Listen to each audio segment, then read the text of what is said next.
The reason people change is because of pain. The reason we grow is because we get uncomfortable and we embrace being uncomfortable.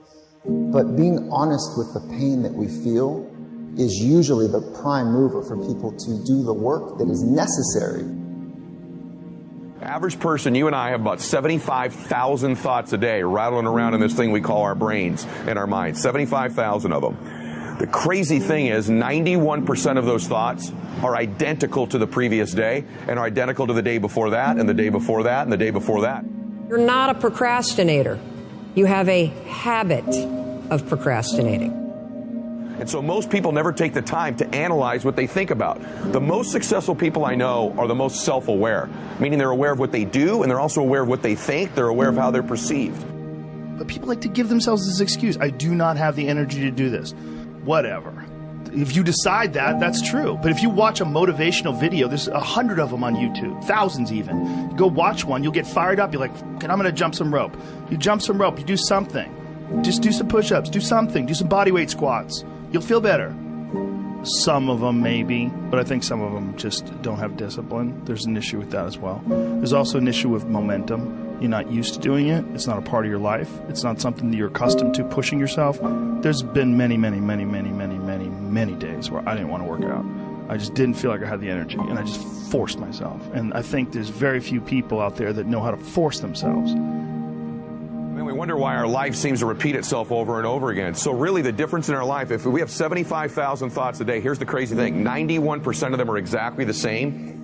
The separation in our life is in those 9% of their thoughts, because remember this, these magnets are pretty powerful. That's why I'm always saying that your obsessions become your possessions, because they do. You draw into your life exactly what it is you think about. It's a physical reality that you attract to yourself what you think about. So the difference in our life is 9% of our thoughts. That's why people say all the time the difference between winning and losing is so small, it's almost too scary to talk about. And really we've identified what it is. It's 9% of what we think about alters the direction of our life. So what I'm here to tell you today is you've got to hone in and get aware of what you think about and then alter those 9% of the thoughts that are variable on a daily basis to serve you. And you know, people are very, very, very, very tough. And it turns out that if you face things that you can put up with a lot more than you think you can put up with, and you can do it without becoming corrupted. You have to be alert when you're suffering. You have to be alert to the beauty in life, the unexpected beauty in life. And, you know, you have to look for that little bit of sparkling crystal in the darkness when things are bad. You have to look and see where things are still beautiful and where there's still something that's sustaining. And, you know, you narrow your time frame and you be grateful for what you have, and that can get you through some very dark times. Our belief system is based upon our evaluation of something. Frequently, if we reevaluate a situation, our belief about it will change. I began reevaluating who I was. I started to study. I never stopped studying. And I found as I reevaluated, I had a much higher opinion of myself. I found out things about me that I would have never believed if you had told me. The power that's locked up within us, the marvelous system we've got. Do you know the blood circulates through your veins every 33 seconds, through hundreds of miles of passageway? Bang, just like that, clears all the food in and all the garbage out. Stop and think of the central nervous system. It's the most complex electrical system in the world. And you've got it. Think of your brain, an electronic switching station like that. You can change the vibration of yourself and everything around you. We have awesome powers, and it's all based on what you believe about you.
We can make progress on a regular basis. We feel alive. And that's why at the beginning of the year, we get this thing like, okay, I can have this fresh start. I can really do what my soul desires. I can expand. I can grow.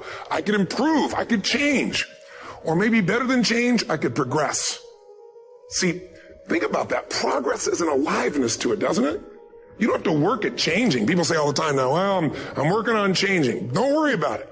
You don't have to work on changing. Change is automatic. Your body's going to change whether you want it or not as the years go by.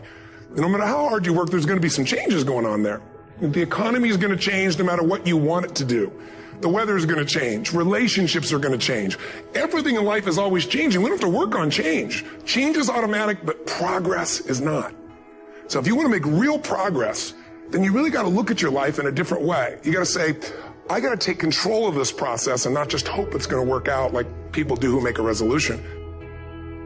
You may have lost years because somebody else put you at a disadvantage, or years because of your own choices. God knows how to make up for it. He's still going to get you to where you're supposed to be. This is what happened to Joseph in the scripture. God gave him a dream that one day he would rule a nation. In this dream, he saw his brothers bowing down before him. Joseph should have used more wisdom and not told his brothers that part of the dream. Certain things you should keep to yourself. Some people can't handle what God's put in you. They won't celebrate you. They'll be jealous, find fault, and be critical. One day, Joseph went to see his 10 brothers. When he walked up, one of them said sarcastically, "Here comes the dreamer." They weren't upset because he was their father's favorite child. They weren't upset because he was wearing a coat of many colors, a coat that represents favor. They were upset because he had a dream. They were offended because he was determined to break out of the mold, to do something great, to leave his mark. They would have been fine if he was content to be average, to accept the status quo.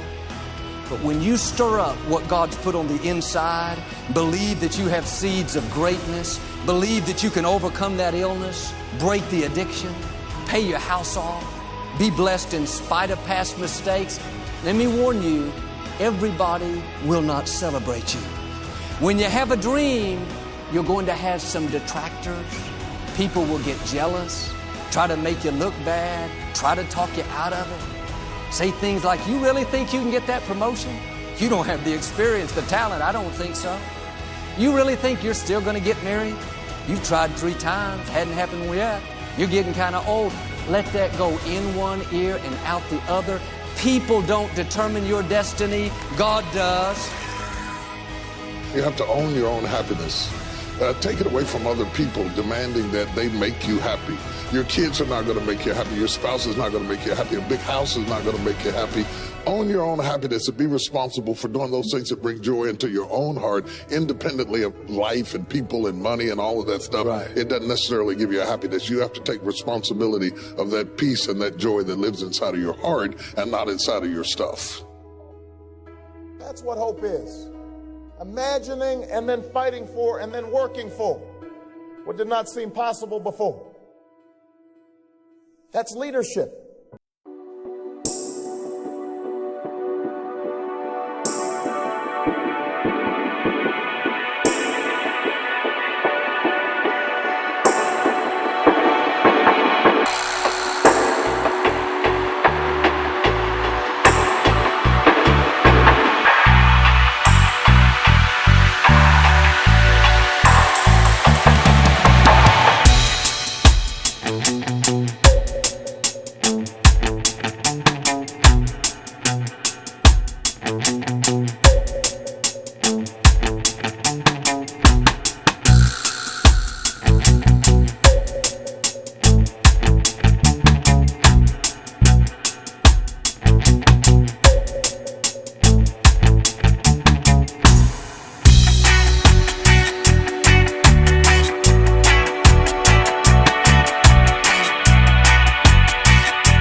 love.